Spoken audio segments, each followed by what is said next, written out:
Hola amigos, ¿qué tal? Estamos en Egipto y este es el río Nilo. Estamos en una embarcación que vamos a cruzarlo para ir al templo de Karnak y de Luxor. Bien, se dice que Egipto es posible gracias a este río y efectivamente, ¿no?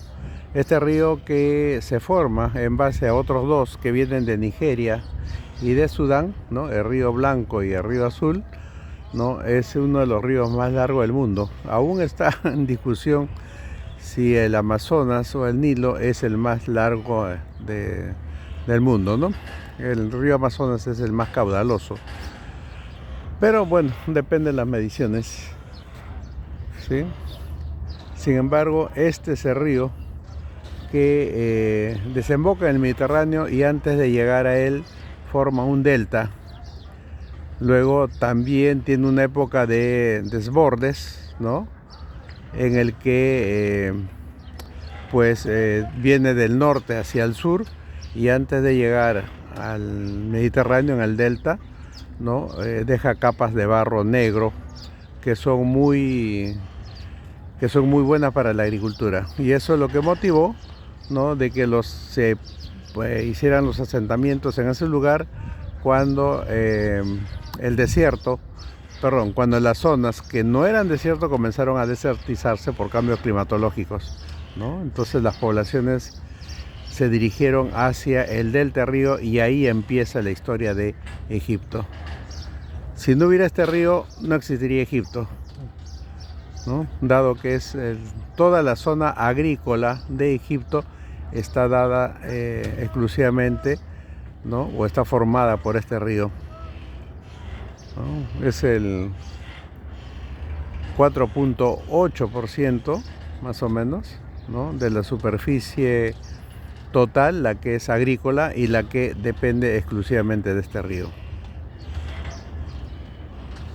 Bien, en el caso de Perú es aproximadamente el 10% de la superficie total de superficie agrícola, porque tenemos en cuenta, ¿no? De que en Perú también la tierra cultivable en la costa únicamente está formada por los ríos que bajan de la sierra, ¿no? Hacia el Pacífico, ¿no? El río Rímac, el río Chillón, el río Lurín, el río Santa y así sucesivamente. O sea, son pequeñas líneas que bajan de la sierra hacia el Pacífico, lo que da origen a la tierra, a los valles y a las tierras cultivables. La sierra, como sabemos, es secano, o sea, simplemente ahí es posible la agricultura gracias a las lluvias.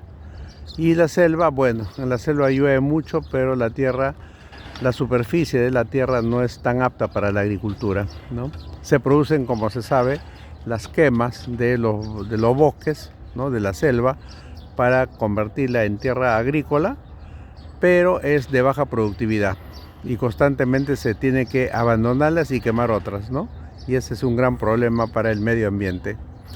Bien amigos, entonces el Perú, siendo más grande que Egipto, dado que es un 20% más grande, ¿no? En cuanto a territorio, sin embargo tampoco dista mucho en cuanto a tierra cultivable, ¿no?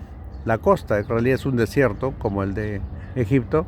La sierra hemos dicho que es casi como un papel arrugado, lleno de montañas, donde hay ríos que crean también superficie cultivable, y básicamente lo demás depende de la lluvia, ¿no?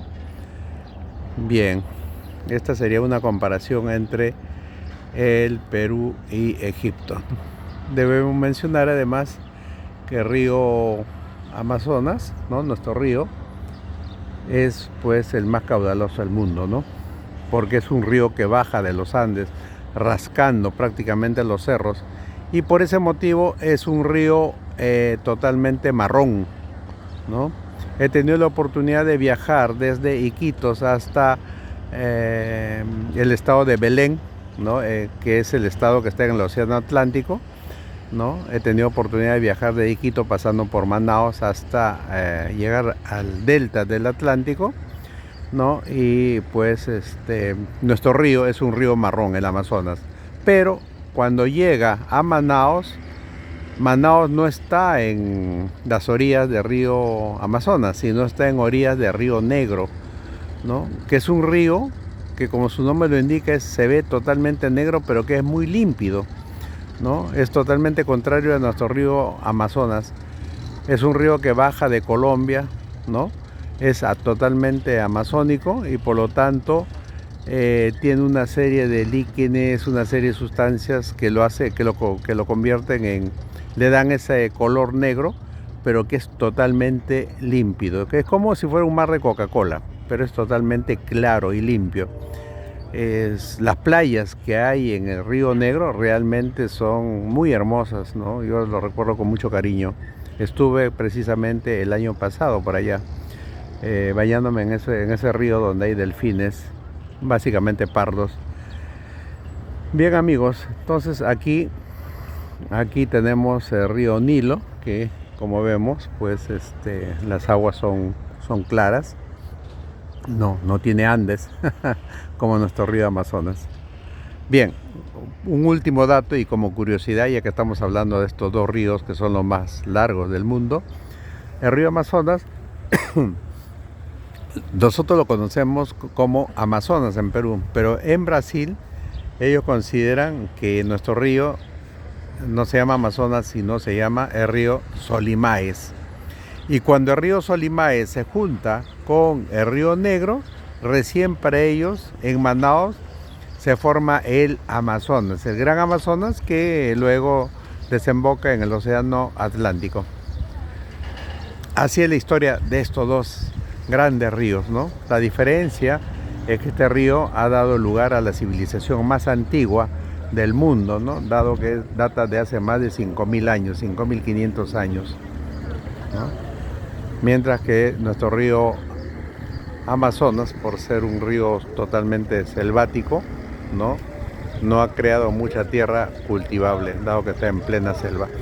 Bien amigos, entonces prestos a cruzar el río Nilo de una orilla a otra, me despido y les invito a seguir viendo los videos de Visionario Viajeros, donde mostramos nuestros viajes en el Perú, América y el mundo. Ahora en Egipto. Nos vemos. Chau.